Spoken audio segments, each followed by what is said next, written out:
Presiden Cina Xi Jinping mengungkapkan niatnya untuk menjadikan negeri tirai bambu sebagai pusat panggung dunia. Di bawah kepemimpinan Xi, Cina bergerak maju di berbagai sektor mulai dari teknologi, ekonomi hingga militer. Pengamat dari program strategi dan geoekonomi Carnegie, Jack Sullivan, berpendapat bahwa Cina telah melakukan berbagai upaya, termasuk pemaksaan dan manipulasi politik untuk melemahkan hubungan Amerika Serikat dengan mitra militer dan sekutunya. Beberapa pejabat Cina mempromosikan ide Asia untuk warga Asia.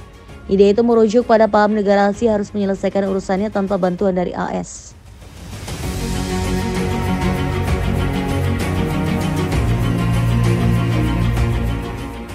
Menurut Sage, Cina kini memiliki 3 motif dalam pendekatan global. Pertama, Cina berupaya menjadi pemain besar dalam urusan dunia.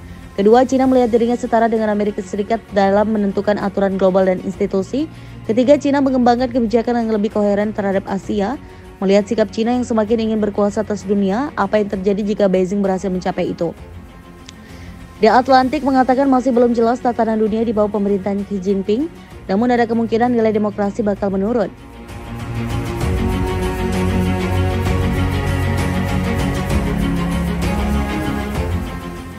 Matt Pottinger, kepala program Cina di Foundation for Defense of Democracies mengatakan, itu perubahan tatanan dunia yang dilakukan Cina sebenarnya untuk mengubah supremasi hukum, mengubah sistem kesetaraan di antara negara dengan kepekaan hierarkis yang mengutamakan otoritarianisme. Mirip dengan pendapat sebelumnya, pengamat di Pusat Strategis dan Studi Internasional atau CSIS Indonesia, Wafa Karisma, berpendapat Cina mungkin bakal jadi negara adidaya tetapi tidak sendiri.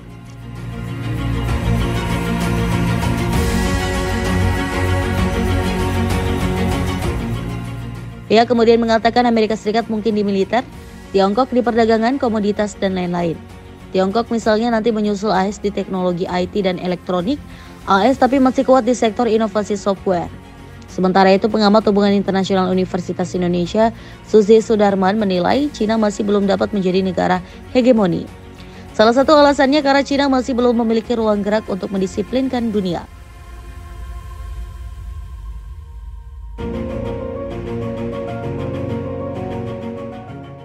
Selain itu, Suji berpendapat Cina masih belum memiliki kesempatan yang sama agar negara lain patuh pada sistemnya, yakni yang lebih otoriter.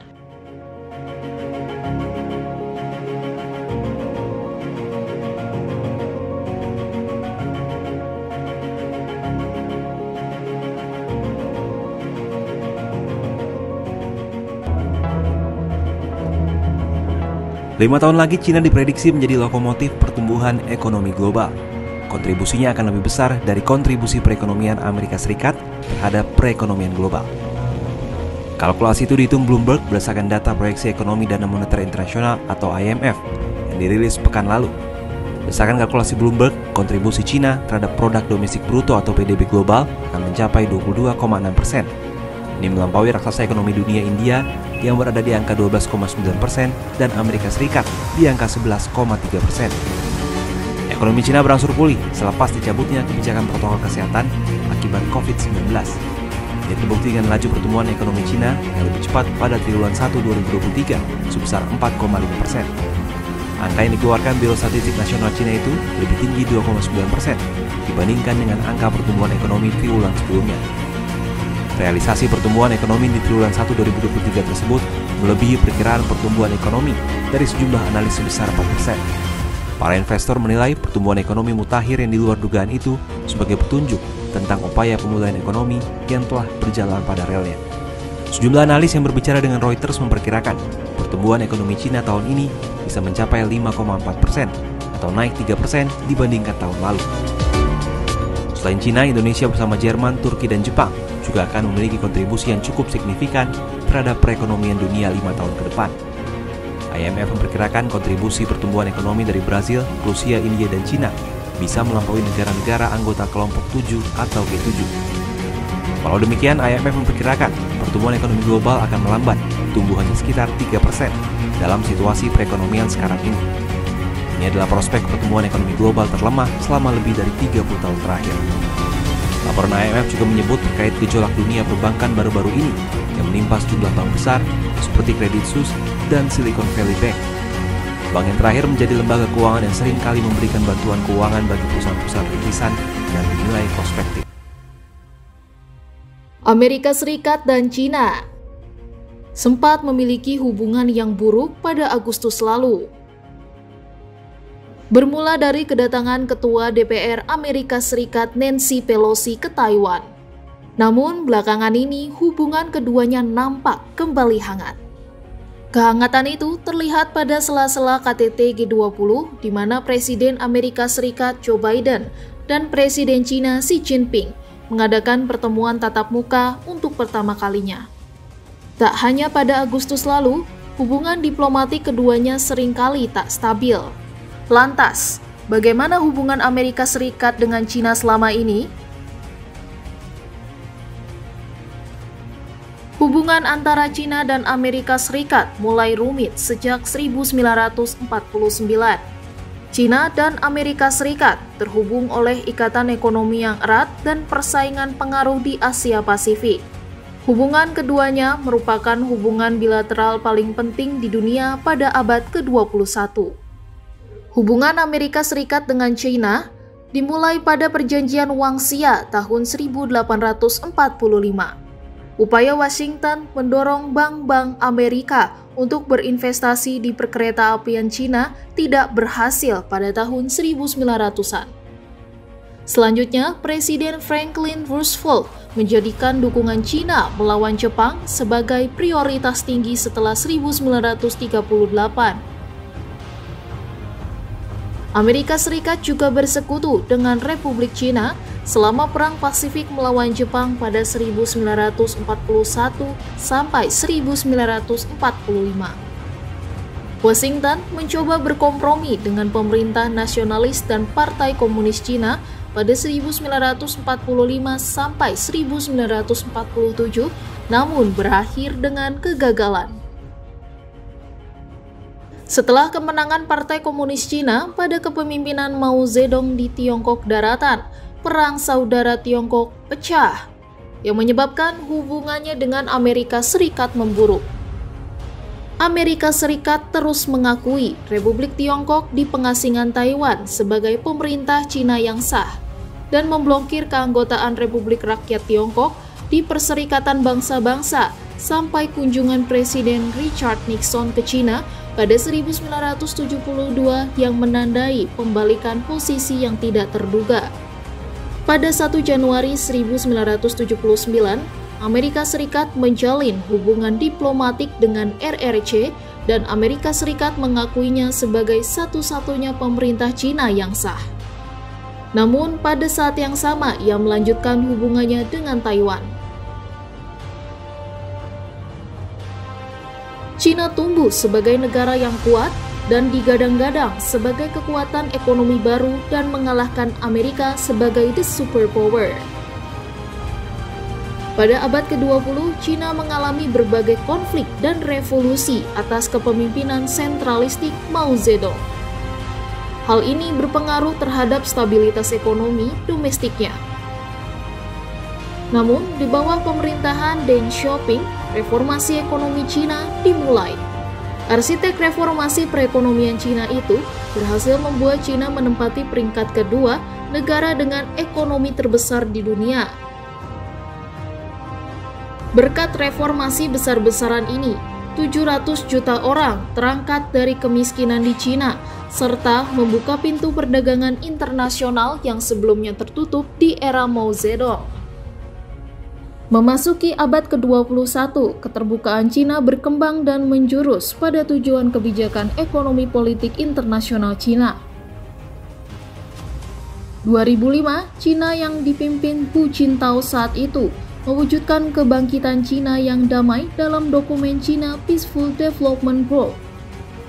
Di tahun yang sama, China mulai menjajaki era perdagangan multilateral setelah resmi bergabung dengan World Trade Organization. Hal ini dinilai sebagai manuver yang penting bagi China dan disebut-sebut sebagai langkah China untuk menyaingi Amerika Serikat.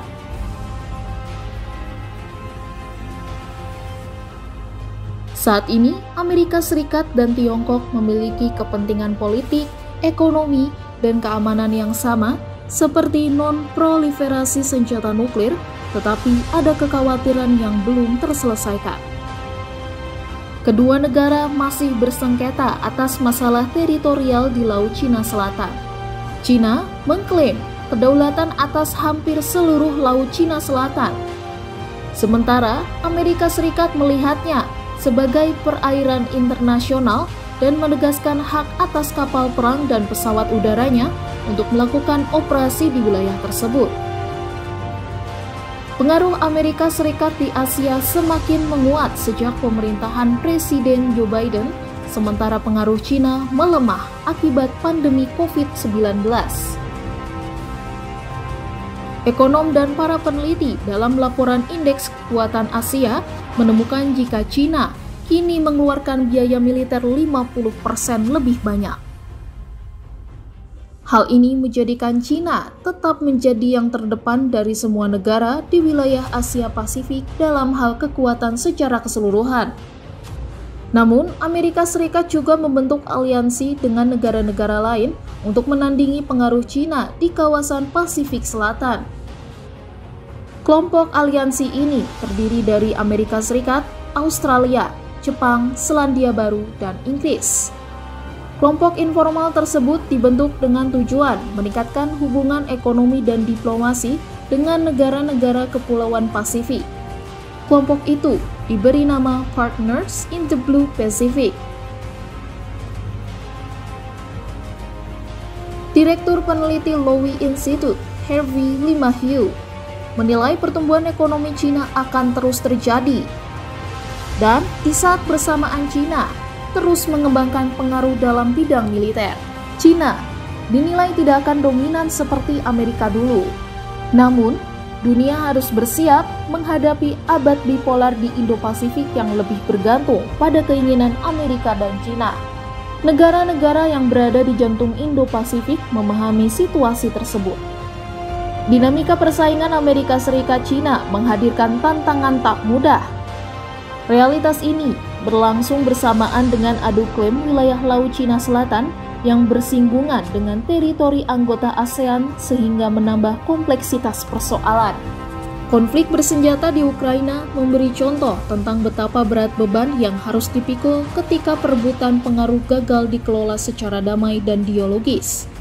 Negara-negara berkekuatan besar yang berkepentingan di Indo-Pasifik bersama negara lain di kawasan itu memiliki tugas berat untuk mengelola dinamika yang terjadi agar perang tidak meletus dan pertumbuhan berlangsung berkesinambungan demi kemakmuran bersama.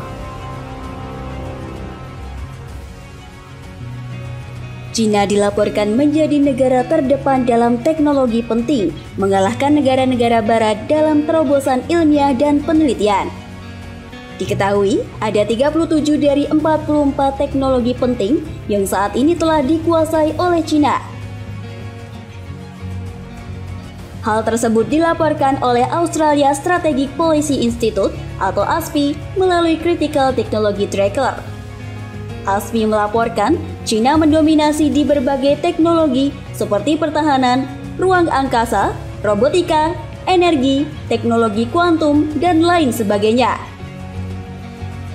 Namun, menurut sumber lainnya, beberapa bidang lain juga telah dikuasai Cina, seperti di bidang penerbangan nirawak, machine learning, energi nuklir, dan lain-lain.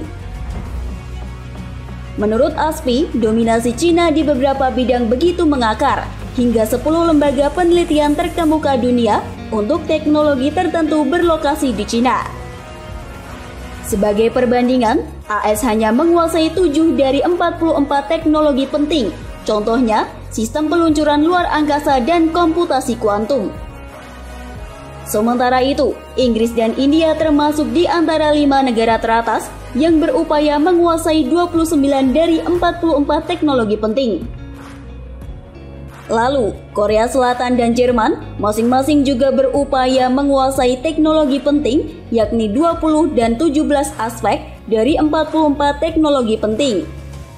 ASPI memuji kehebatan Cina yang terus-menerus mempelajari teknologi penting.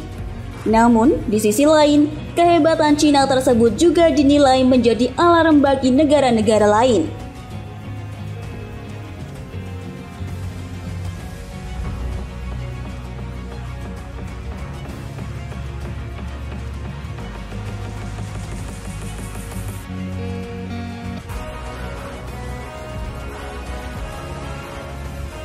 ASPI merupakan lembaga THNK Tank yang dibiayai oleh pemerintah Australia, Inggris, dan AS yang turut menyusun 23 rekomendasi untuk negara-negara barat dan sekutunya.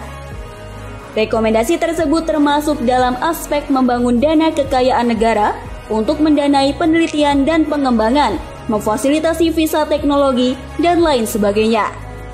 Sedangkan dari perkembangan sejauh ini, AS dan China dilaporkan terlibat dalam persaingan sengit untuk memperebutkan pengaruh global.